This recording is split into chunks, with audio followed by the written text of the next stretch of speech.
Bonsoir à tous les deux. Je commence par Cécile Debré. Vous êtes la commissaire de ce festival Viva Villa 2019 et par ailleurs la directrice du musée de l'Orangerie à Paris. Dites tout d'abord en deux mots l'objectif de ce festival Viva Villa, dont c'est la 4e édition cette année à la collection Lambert à Avignon. Alors l'objectif, c'est de montrer en fait les travaux et les recherches de ces résidents des trois plus grandes, des plus prestigieuses résidences artistiques à l'étranger. Ouais. On peut les citer. Donc la Casa de Velázquez à Madrid. Qui a été créée en 1920. Exactement. Ouais. La Villa Médicis à Rome, qui est donc la première, qui a été créée au XVIIe siècle par le roi. Ouais. Et la Villa Kujuyama à Kyoto, donc la dernière, qui est au Japon. Créée en 92. Donc ça, ce sont les trois. Il y en a 5, je crois, en tout, des résidences françaises dans le monde, mais ce sont les trois principales. Ce sont les trois, oui, les plus importantes. Alors en face de vous, Thomas Lévillane, bonsoir. Bonsoir. Alors vous êtes peintre. Oui. Vous avez été pensionnaire cette année 2018-2019 à la Villa Médicis à Rome. Vous allez nous en parler dans quelques instants, mais vous présentez des œuvres à la collection Lambert Avignon. Oui, là j'y présente 3 tableaux. D'accord. Voilà, 3 tableaux à l'huile que j'ai mis un peu de temps à faire, parce que j'ai mis 6 mois à faire 3 tableaux. Voilà. Alors cette année, le thème de Villa Villa, c'est la fin des forêts. C'est une thématique un peu dans l'air du temps? Absolument. En fait, cette thématique, elle est issue je dirais, d'une réflexion que je mène à partir de la visite des ateliers dans les trois résidences. Et j'ai été très frappée par effectivement l'importance, la récurrence de cette préoccupation par rapport à l'écologie, par rapport à ce qu'on appelle l'anthropocène, et qui s'est par ailleurs accroché à l'épisode en fait de la chute des pins centenaires de la Villa Médicis, des pins qui avaient été plantés par Ingres. Qui sont tombés et qui ont généré quelques travaux concrètement à partir de ces pins, et surtout qui a généré, je pense, une véritable réflexion. D'ailleurs, Thomas a initié avec d'autres résidents un vrai symposium sur la question de l'anthropocène. Alors, Viva Villa, c'est des expositions, mais c'est aussi des rencontres, des conférences, des performances. Donc ça dure jusqu'au 10 novembre, je crois, à Avignon.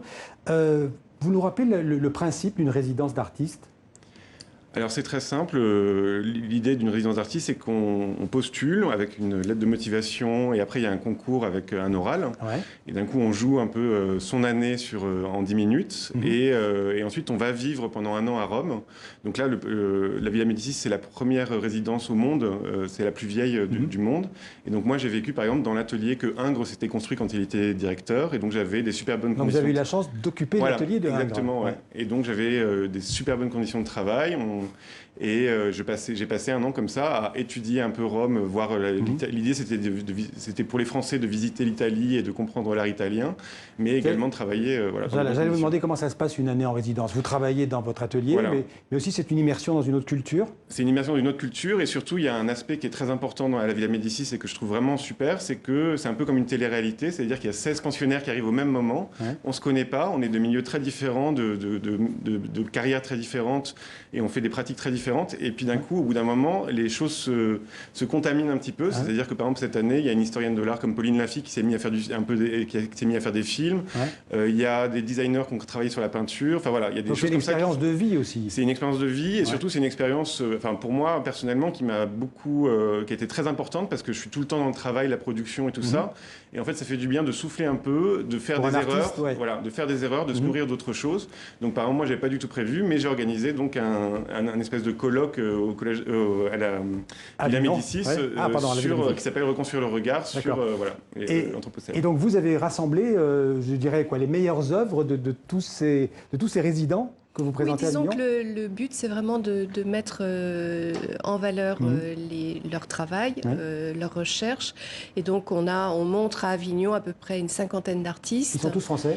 Il faut être français pour être en résidence? Non, il ne faut pas être français. En général, ce sont des artistes qui travaillent en France, bien souvent à Paris, qui passent ce concours pour être sélectionnés dans ces résidences.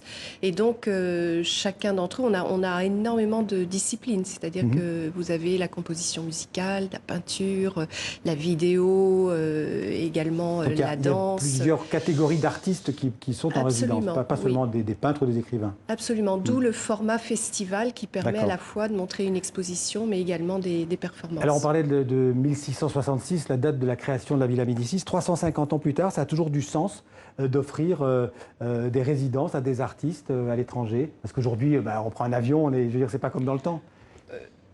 L'art s'est mondialisé. Oui, je pense que c'est important aujourd'hui de rappeler qu'en fait ces résidences ont souvent produit, ou en tout cas ont vu passer entre leurs murs les futurs grands artistes français. Et c'est la raison même de ce festival, c'est de rappeler au public que dans ces murs, dans ces résidences qui sont souvent peu accessibles, le public ne les connaît pas, elles sont à l'étranger. Des artistes très connus sont passés par là, et sans doute que les jeunes artistes qu'on montre aujourd'hui seront les grands artistes de demain. C'est un peu des ambassades du soft power à la française aussi, d'une certaine manière, de la culture française dans le monde. Également, et je pense que ça, c'est quelque chose qu'il faut défendre. Merci à tous les deux. Le temps est déjà fini, ça va très très vite. Donc Thomas Lévillane, merci. Cécile Drouet. Je rappelle donc ce festival Viva Villa, si vous passez à Avignon, c'est à la collection Lambert, je le disais tout à l'heure, jusqu'au 10 novembre. Merci beaucoup. Merci.